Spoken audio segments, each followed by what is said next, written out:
السلام علیکم. آپ سب کیسے ہیں؟ امید ہے آپ سب بالکل ٹھیک ہوں گے.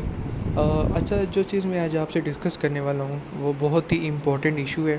اور یہ ایشو نہ صرف پاکستان کے لیے امپورٹنٹ ہے بلکہ چین اور انڈیا کی جو اس وقت ریسنٹلی جو پوزیشن ہے اس کے اوپر بہت امپورٹنٹ ایک اپڈیٹ ہے.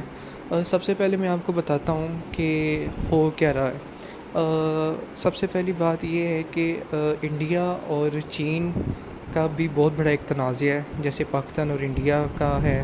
پاکستان انڈیا جو ہے اوبیسلی آپ جانتے ہیں کہ کشمیر کی وجہ سے بہت بڑے تنازع کے اندر ہے. ٹھیک ہے، اسی طریقے سے چین اور انڈیا کا بھی جو تنازع ہے وہ اسی طرح سے ہے کہ وہ کچھ کشمیر کا ہی جو حصہ ہے وہ چین کہتا ہے کہ یہ ہمارا تھا اور ہم اس کو لیں گے، اور انڈیا کہتا ہے کہ وہ حصہ ہمارا ہے. اسی طریقے سے نیپال آپ کو پتہ ہے کہ اب تک انڈیا کا ساتھ دیتا آ رہا ہے. جنگ عظیم دوم کے بعد سے لے کر اب تک جو نیپال ہے وہ انڈیا کے ساتھ کھڑا ہے، اور نیپال بڑی ایک نڈر قوم ہے. یہ جو ساری ایک ورلڈ میپنگ ہو رہی ہے یہ بہت ایک ڈینجرس سچویشن کی طرف ہم لوگ جا رہے ہیں. سب سے پہلے میں آپ کو بتاتا ہوں کہ لداخ کے اوپر چین حملہ کر چکا ہے، اور بہت سے کلومیٹر اندر تک آ کر چین نے اپنی بنکرز بنا لی ہیں. اس کے بعد مورچے بنا لیے ہیں، وہاں پر ہزاروں کی تعداد میں چینی موجود ہیں. اور چین نے الرٹ جاری کر دیے کہ انڈیا میں سے جتنے بھی چینی سفیر ہیں یا چینی بزنس مین ہیں، چینی رہائشی ہیں، یا وہاں پہ جتنے بھی پروجیکٹ چل رہے ہیں ان سب کو چھوڑ کے وہ چین واپس آ جائیں. ٹھیک ہے، یہ بہت بڑی خطرے کی گھنٹی بج چکی ہوئی ہے. اور اس کی جو سب سے بڑی وجہ یہ ہے کہ اس کے اوپر انڈیا بہت ہی خاموش ہے. انڈیا جو بتاتا ہے، اس کے جو نیوز چینل بتا رہے ہیں وہ بتا رہے ہیں کہ جی یہ بات کرونا کی وجہ سے، کیونکہ انڈیا میں کرونا بہت زیادہ پھیل گیا ہے اور وہ کرونا کی وجہ سے یہاں سے نکل رہا ہے. لیکن ایسا نہیں ہے، کیونکہ اگر ایسی بات ہو تو پھر کرونا تو چین میں سب سے زیادہ تھا، لیکن ایسی کوئی بات نہیں ہے. اب یہ جو بات میں آپ سے کرنے جا رہا ہوں یہ بات آپ غور سے سنیے گا کہ ایک بہت بڑی انٹیلیجنس رپورٹ کے مطابق بہت جلد ایک جنگ کی طرف ہم جا رہے ہیں جو غزوہ ہند کا بھی ایک زور پکڑ سکتی ہے، لیکن بیسیکلی یہ چین اور انڈیا کے درمیان میں ہے. اب دیکھیں اللہ تعالیٰ نے کتنی بڑی رحمت سے ہمیں نوازا ہے کہ اللہ تعالیٰ نے پوری گیم کو پلٹا کے رکھ دی ہے. کیسے؟ اب آپ کو میں بتاتا ہوں.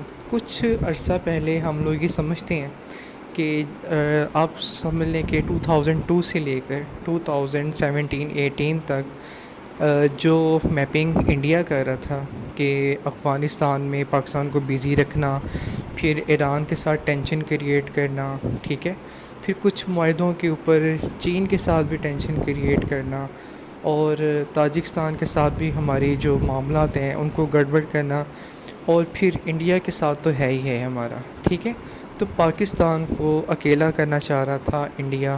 لیکن آپ کو پتہ ہے کہ پاکستان کی انٹیلیجنس اور پاکستان کی آرمی، پاکستان کے بیوروکریٹس، پاکستان کی ڈیموکریسی پالیسیز، اور الحمدللہ رب العالمین کہ پاکستان میں جو رہنے والے اولیاء کرام ہیں ان کی بدولت پاکستان کو اللہ تعالیٰ نے ہمیشہ سرخرو کی ہے. وہ کس طرح سے کہ یہ سارا جب معاملہ چل رہا تھا تو پاکستان نے ان ساروں کو بہت ہی اچھے طریقے کے ساتھ کیچ اپ کیا. ٹھیک ہے، یہ تو ہو گیا. اب جو اگلی بات ہے وہ یہ کہ یہی معاملہ اب انڈیا کے ساتھ ہونے جا رہا ہے. کیسے؟ اب دیکھیں آپ کو میں بتاتا ہوں کہ سری لنکا کے ساتھ انڈیا کی ٹینشن ہے، ٹھیک ہے، جو کہ وہ نہیں چاہتا تھا. اس کے بعد نیپال کے ساتھ ٹینشن کریٹ ہو گئی ہے. نیپال کے جو وزیر دفاع ہے اس نے کہا ہے کہ جی ہم اب یعنی کہ مزید انڈیا کے ساتھ نہیں چل سکتے ہیں، کیونکہ یہ تو آپ نے ایک محاورہ سنا ہوگا کہ جس کی بھینس اس کی لاٹھی. تو اسی طریقے سے جو اب نیو بلاکنگ ہونے جا رہی ہے پاکستان، چین، روس کی، اس کے ساتھ جتنے بھی چھوٹے چھوٹے ممالک ہیں اٹیچ ہوں گے تو وہ پاکستان کے لیے، چین کے لیے، روس کے لیے بہت بہترین بات ہو جائے گی۔ تو آپ کو پتہ ہے کہ اس وقت جو ورلڈ اکنامک کوریڈور ہے جس کو ہم سی پیک کہتے ہیں، اس روٹ کا حصہ بننے جا رہا ہے نیپال، ٹھیک ہے۔ اور اب یہ جو لداخ کا اور انڈیا کا کیا معاملہ ہے، اس پہ میں آپ کو اب تھوڑی سی بات بتاتا ہوں۔ بیسیکلی چین کا اتنا مسئلہ نہیں تھا، مسئلہ کریٹ کر رہا تھا انڈیا، کہ وہ پاکستان کا جو بھاشا ڈیم ہے اور جو دوسرے ڈیم ہیں ان کو وہ روکنا چاہ رہا تھا، لیکن وہ ایسا اس لیے کر پاتا اگر وہ لداخ کے ذریعے گلگت بلتستان کے اوپر حملہ کرتا اور گلگت بلتستان کو وہ کیچ اپ کر لیتا، اور اس طریقے سے وہ سی پیک روٹ کو توڑ سکتا تھا، ٹھیک ہے۔ یہ چیز بہت جلدی الحمدللہ پاکستان ISI نے اور MRI نے اس کو بہت اچھے طریقے سے پہلے ہی بھانپ لیا تھا کہ یہ کیا ہونے جا رہا ہے، اور یہ چیز نہ ہو اس وجہ سے چین کو پیغام بھیجا گیا کہ آپ وہاں پہ حملہ کریں اور جتنا ہو سکتا ہے آپ لداخ کو کیچ اپ کر لیں۔ جب وہ لداخ پر گئے تو وہاں دور دور تک کوئی آرمی نہیں تھی، اور آپ کو پتہ ہے انڈینز بہت ڈرپوک ہیں، وہ پیچھے ہٹ جاتے ہیں۔ تو اور اوبیسلی اتنی بڑی اکنامک جو کنٹری ہے اس کے ساتھ پنگا لینا اچھا نہیں ہوتا، لیکن انڈیا نو ڈاؤٹ اکنامکلی یہ بھی اتنا کوئی گیا گزرا نہیں ہے، لیکن ڈرپوک قوم ہمیشہ ڈرپوک ہی رہتی ہے۔